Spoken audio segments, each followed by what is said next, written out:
Students, good morning to all of you. कल हम जहां पढ़ा रहे थे रेस्पिरेशन इन एक्वाटिक मतलब पानी में रहने वाले ऑर्गेनिज्म, तुम लोग का एनसीईआरटी का कोर्स में सिर्फ फिश है, लेकिन तुम लोग जान के रखो एक्वाटिक में और एक जो होता है प्रॉन में और मगरमच्छ में भी जो है ये चीज होता है। तुम लोग का फिश जो है यही कोर्स में है, लेकिन ये तीनों चीज में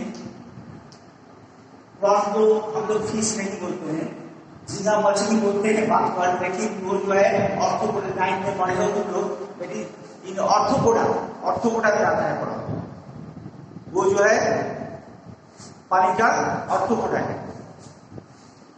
तो फिश इन तमाम तीनों चीज में जो फिशेस है इसमें एक्वाटिक कैसे होता है। हम लोग टेरिस्टेरियल ऑर्गेनिज्म जो है वो जमीन पर रहता है, हवा से सांस लेता है, हवा को बुझाता है, एयर से ऑक्सीजन को टेकअप करता है, कार्बन डाइऑक्साइड को एयर में छोड़ देता है। लेकिन ये फिश क्या करती है, पानी से इसको ऑक्सीजन कहां से मिलेगा, पानी से मिलेगा। ऑक्सीजन डिसॉल्व इन वाटर में ऑक्सीजन डिसॉल्व की हुई रहती है, उसी से ये देता है फिश, और कार्बन डाइऑक्साइड को फिर पानी में छोड़ता है। उसके लिए उसका एक खास ऑर्गन सिस्टम है प्लस ऑर्गन है। तो क्या करता है, स्पेशल ऑर्गन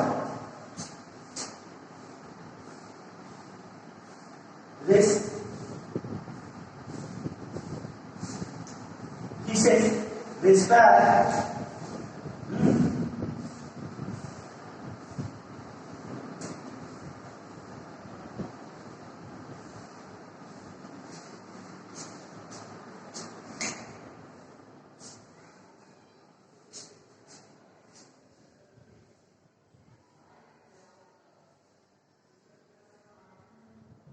इसका रेस्पिरेशन कैसे होता है, ये क्या चीज से रेस्पिरेट करती है।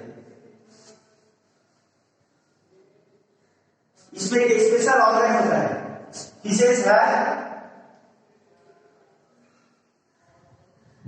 याद रखना।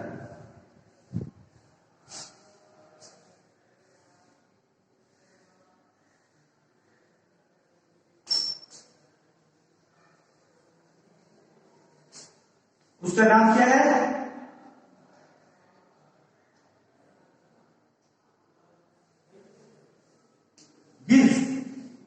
गिल्स के जरिए करता है। कैसे करता है,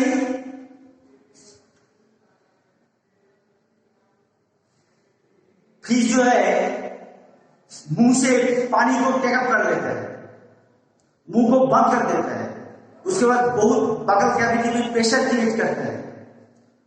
प्रेशर क्रिएट करने से वो पानी जो है मुंह से अंदर गई हुई पानी बगल कैविटी से उनका गिल्स जो है दोनों साइड में है, उससे निकल जाती है। देखो ये जो है एक फिश बना करके ना, इसका ये माउथ है, ठीक है।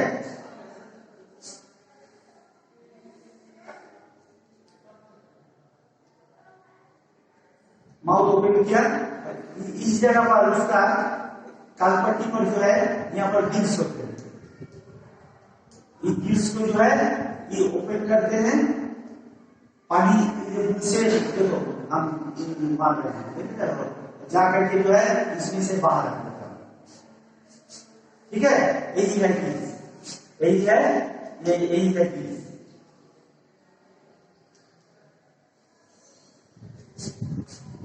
मुंह से पानी अंदर दिया, पकड़ कैविटी में दिया, पकड़ कैविटी को बंद करके क्या किया, गिल्स से बाहर कर दिया। गिल्स में क्या होता है, इसमें ब्लड कैपिलरीज होती है, ठीक है। ये ब्लड कैपिलरीज जो है पानी में डिसॉल्व की हुई, यानी कि पानी में घुली हुई ऑक्सीजन को टेकअप कर देते हैं, फिर वो पूरा बॉडी में चालन करता है। कैसे चालन होता है, फिश का हार्ट जब बढ़ेंगे ट्रांसपोर्टेशन पढ़ाएंगे तब उसको समझेंगे। अभी तुमको इतना जानना है जो वाटर मुंह से अंदर गया, बगल का गिल बंद, और गिल से बाहर निकल गया। गिल में fine capillaries of blood vessels जो है उसका पतली पतली नलिकाएं होती है और उसी से उससे बाहर निकलती है और उसी के द्वारा ब्लड के द्वारा वो ऑक्सीजन को टेकअप कर देता है। जो ग्लोबली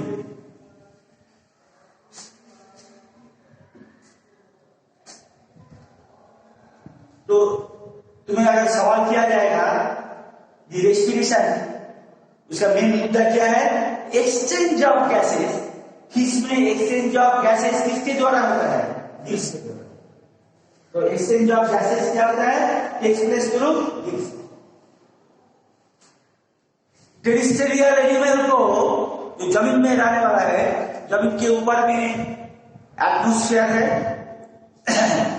एटमॉस्फेयर में क्या है? एयर है, उसमें ऑक्सीजन है, डिफरेंट गैसेस है, ऑक्सीजन, कार्बन डाइऑक्साइड सब कुछ है उसमें।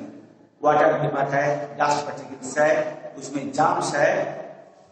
तुम लोग एयर का मॉडर्न नीचे के क्लास में पढ़े, तो एयर में ऑक्सीजन भी है। तो टेरेस्ट्रियल एनिमल जो है वो एयर को दे है अबंडेंट ऑफ एयर। टेरेस्ट्रियल जमीन के ऊपर काफी हवा है। हम लोग टेरेस्ट्रियल एनिमल है, हम लोग सांस लेते हैं, हवा अंदर जाती है, हवा से जो है ऑक्सीजन को टेकअप कर लिया जाता है। कैसे टेकअप कर लिया जाता है वो फिर मैकेनिज्म में तुम लोग को पढ़ाएंगे।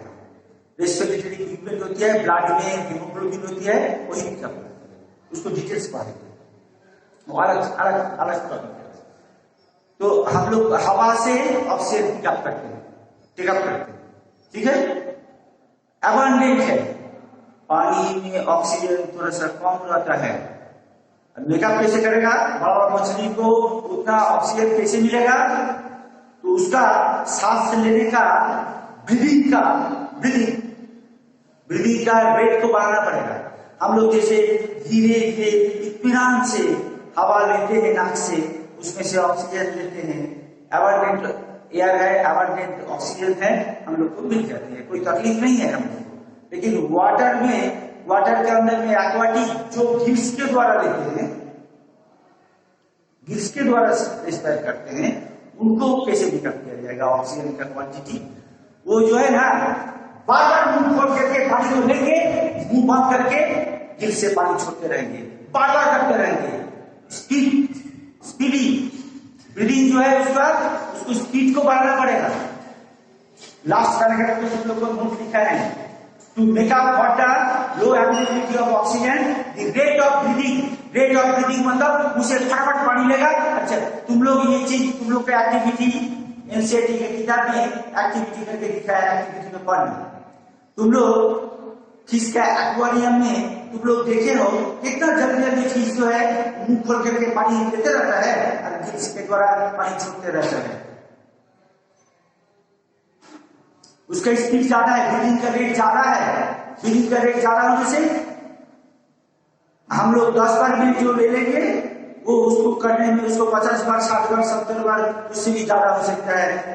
मछली है बहुत जल्दी स्पीड से पानी लेते रहेगा, छोड़ते रहेगा, उसका ऑक्सीजन का एबिलिटी को मेकअप करने के लिए, ठीक है, ऑक्सीजन का नीड को मेकअप करने के लिए।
कल ये रीजन को हम बताए थे प्लांट्स में जो है ऑल द पार्ट्स, फिर बताते हैं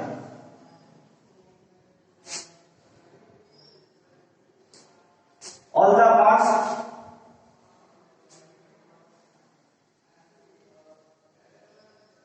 of a plant despair.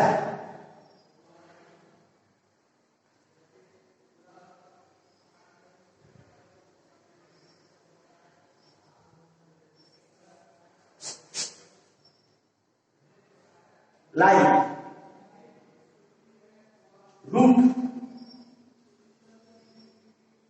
stem and leaf.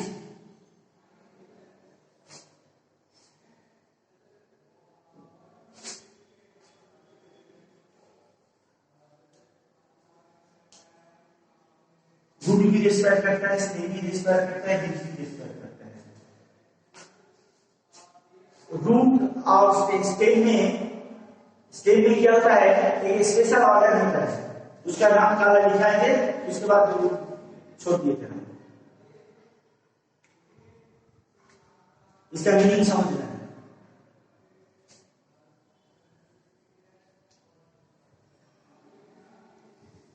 Stem में और रूट में भी लेटरी सेल्स होती है। ये लेटरी सेल्स स्टेम में भी ज्यादा होता है। इसमें क्या होता है, काला बना करके दिखाया था, ये बॉडी है, हाँ, इसके अंदर में लूजली पैक्ड सेल है, अंदर में है, बीच में जो है क्या है, लेटरी सेल्स है। ये एक्सचेंज ऑफ गैसेज यहाँ से होता है। कैसे होता है, यार चला गया, ऑक्सीजन के अंदर और इधर से कार्बन डाइऑक्साइड निकलेगा,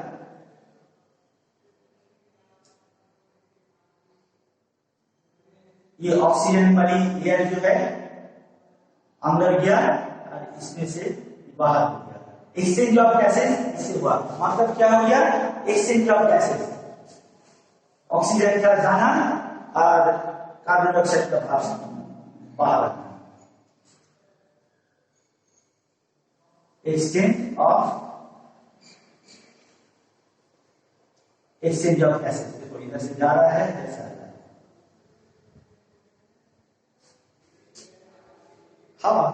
हवा में गैस है, अंदर क्या ऑक्सीजन को टेकअप कर दिया गया, कार्बन डाइऑक्साइड छोड़ दिया गया। अब इसमें क्या हो गया, ये तो स्टेम हो गया, लेटरी सेल जो है जहां पर पूरी है, लेटरी सेल जनरली पूरी स्टेम में मिलता है। लीफ में क्या होता है, लीफ में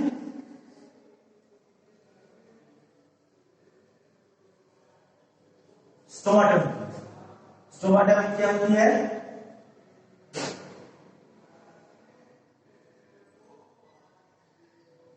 ये स्टोमाटा है, ये गार्ड सेल है, ये क्या है, गार्ड सेल है। स्टोमाटा ओपन हो गया, स्टोमाटा के द्वारा एक्सचेंज ऑफ गैसेज, स्टोमाटा का फंक्शन एक नंबर हम लोग फोटोसिंथेसिस में पढ़े हैं। फोटोसिंथेसिस में वो कार्बन डाइऑक्साइड लेता है, ऑक्सीजन छोड़ता है।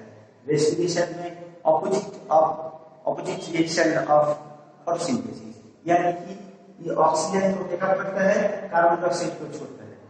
इससे एक तो थर्ड काम भी होता है, थर्ड फंक्शन भी है इसका, एक्सेसिव वाटर प्लांट में जो ज्यादा आ जाता है, प्लांट का जो है एक तो खासियत है, वो एक्सेसिव वाटर को टेकअप कर लेता है। वो excessive plants get rid of that excessive water by the process of transpiration, निकलता है।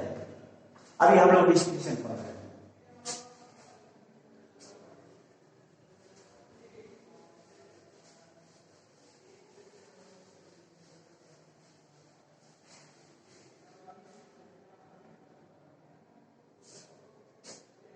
देखो एक तो बहुत बड़ा इंपॉर्टेंट चीज बोल रहे हैं,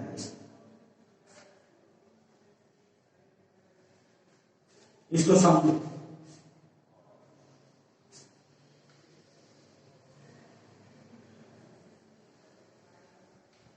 ये बहुत इंपॉर्टेंट है।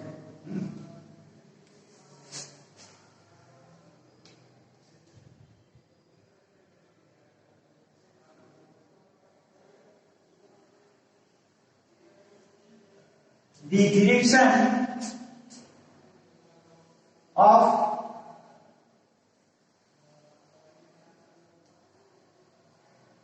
diffusion, direction of diffusion. कल हम डिफ्यूजन बोले थे, ये तमाम प्रोसेस जो होती है डिफ्यूजन प्रोसेस से होता है। डिफ्यूजन प्रोसेस में मॉलिक्यूल हायर कॉन्सेंट्रेशन से लोअर कॉन्सेंट्रेशन की तरफ जाता है, तो जब तक कॉन्सेंट्रेशन बराबर नहीं होता है। यह भी डिफ्यूजन प्रोसेस से ही क्या होता है, स्टेम में पूरा प्लांट्स का ऑल बॉडी, ऑल सेल्स जो लिविंग सेल्स है, लिविंग प्लांट के लिविंग सेल्स है, ऑल सेल्स रिस्पेक्ट और by the process of diffusion होता है। डिफ्यूजन का डायरेक्शन किधर होगा, इधर से किधर से। अभी तुम एक सवाल कर सकते हो यहाँ से, तुम फोटोसिंथेसिस पढ़े हो, फोटोसिंथेसिस में कार्बन डाइऑक्साइड अंदर, ऑक्सीजन बाहर, ऑक्सीजन उसमें बाय प्रोडक्ट होता है। रेस्पिरेशन में ऑक्सीजन जरूरी होता है, ऑक्सीजन इन और कार्बन डाइऑक्साइड बाहर, तो उसका डायरेक्शन कैसे करेंगे, that depends upon the environment, need of the plant क्या क्या जरूरी है उस पर डिपेंड करता है। एनवायरनमेंट मतलब डे टाइम में अलग होती है, नाइट टाइम में कुछ अलग हो जाता है। देखो सामने डे टाइम एक नंबर,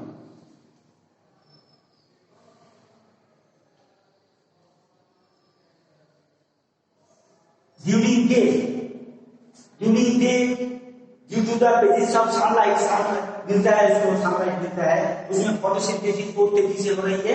फोटोसिंथेसिस के दौरान क्या हो रहा है, कार्बन डाइऑक्साइड टेकअप किया जा रहा है, ऑक्सीजन को छोड़ दिया जा रहा है, ठीक है।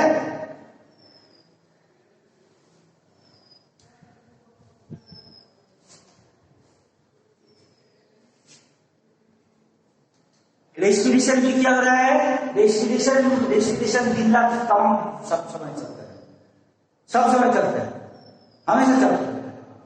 ड्यूरिंग डे क्या हो गया, रेस्पायर किया, रेस्पायर करके जो कार्बन डाइऑक्साइड निकला, due to presence of the sunlight photosynthesis होता है, वो कार्बन डाइऑक्साइड को छोड़ता नहीं है, वो कार्बन डाइऑक्साइड का क्या करता है, टेकअप कर लेता है। तो oxygen release is the minimum. During the day क्या हो जाएगा, क्या निकलेगा, ऑक्सीजन रिलीज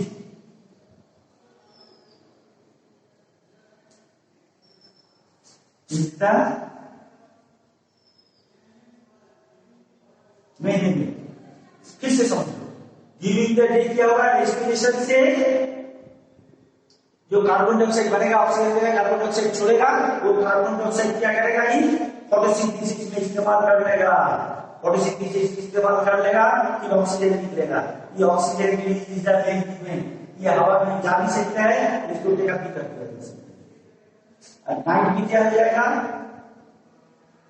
एट नाइट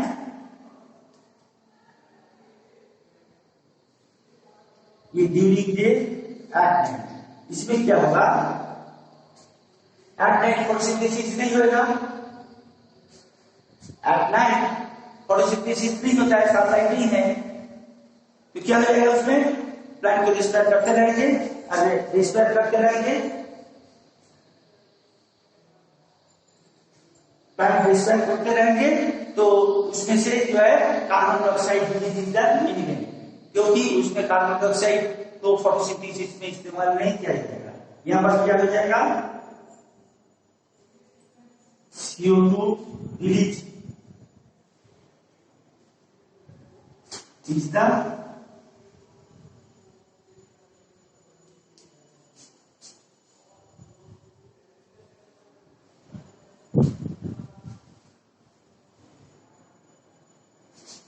एक minute,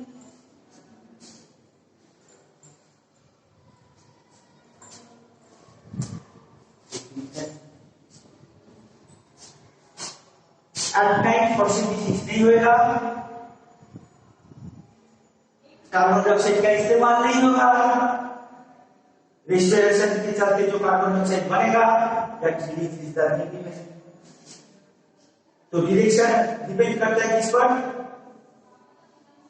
during day, during night. Day है कि नाइट है, एनवायरमेंट पर निर्भर करती है। दूसरा क्या, प्लांट का हीट क्या है, उसको अगर जरूरी है ऑक्सीजन तो कार्बन डाइऑक्साइड ऑक्सीजन कब क्या जरूरी है, oxygen increase the during the day, ये ऑक्सीजन को फिर जो है ना वो रेस्पिरेशन में भी ले सकते हैं।